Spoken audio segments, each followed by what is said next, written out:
Hey folks, how you all doing?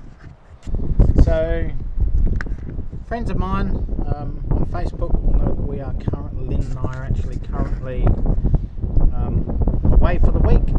We're actually driven, I don't know, 600 and something kilometres, which is 400 odd miles, north for a week's break. We haven't had a break since last June. I've been working 6-7 days a week since last August. Sorry about the vibrations, it's really windy here on the coast. But anyway, we went up to a coastal town called Kalbarri, as I said, 600 kilometres away. I'm actually in a gazebo type thing at the moment, overlooking the ocean, cliff. It's really windy. But the idea of this video was just to show the CDs that we're listening to and from. So driving music or road trip music.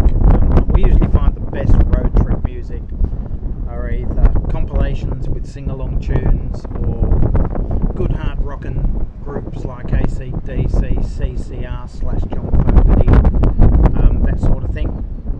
So anyway, we'll go quickly through the music that Lynne and I have brought with us, so we can have, it says a beautiful little view there of one of the cliffs, the rocky cliffs and the ocean. And around there. I will leave this one on anyway. So yeah, what we are listening to on our trip, this is actually one of Lynne's, it's not mine. It's a 2 CD, 35 track, the essential Britney Spears. Never really heard much of Britney Spears music. Wouldn't overly say I'm a fan of Britney Spears, but I do like what I've heard so far on this album, on that trip so far. Gee, it's a bit wonky. The wind's terrible. Also another compilation, 39 track 2 CD, best of David Bowie. That's good driving music as well. Another compilation, the Essential Collection, Blondie, can't go wrong with Blondie, great artist. Probably the only two songs I'm not really keen on here actually. The Tide Is High and Island of Lost Souls. I really lost interest with Blondie around that time, and that still hasn't changed over the years. Still not a fan of those songs, but I do like their earlier, obviously late 70s and up to about 1981 songs. We're both fans of Boney M, so we've got Boney M with us, 20 track compilation, great band, very good sing-along songs as well. We're both fans of Chris Isaak, so a compilation there of Chris Isaak, 18 tracks. Studio album here, AC/DC, Razor's Edge, can't go wrong with this. Every track is an absolute cracker on this album. Thunderstruck is the opening track, it is the standout on the album, but just about everything else is an absolute cracker as well. See where this ranked. I've got AC/DC albums ranking video, and this album ranks fairly high for me. I'll tell you what number, go watch the video.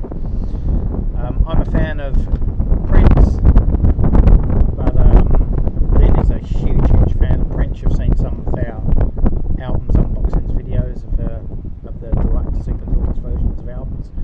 17 track compilation. This is probably all that most people would need of Prince. But yeah, very good album, very eclectic artist.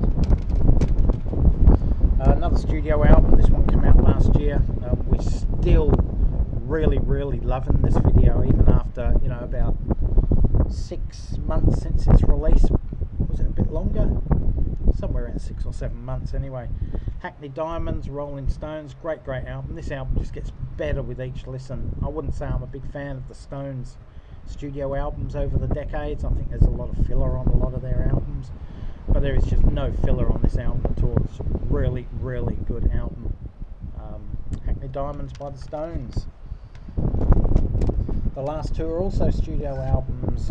One that I've been taking on road trips with me ever since I left home when I was about 18 or 19, either with cassette or obviously compact disc when compact disc came out. Back in Black, AC/DC. This is basically a compilation album. We all know all these songs off this album. It's probably one of the greatest hard rock albums of all time. Every song is killer. There's no filler. The only song that is a bit disappointing is Rock and Roll Ain't Noise Pollution. It's still a really good song, it's just not up to par with the rest of the album in my opinion. But another great album that we listened to on the way here. This one will be listened to on the way back because we didn't play it on the way here, and it's probably the greatest hard rock album of all time in my opinion. Guns N' Roses' Appetite for Destruction. Every song is an absolute cracker on this. Absolutely incredible. I know a lot of people don't like Axl Rose, they don't like his voice, they don't like the band, but a great album.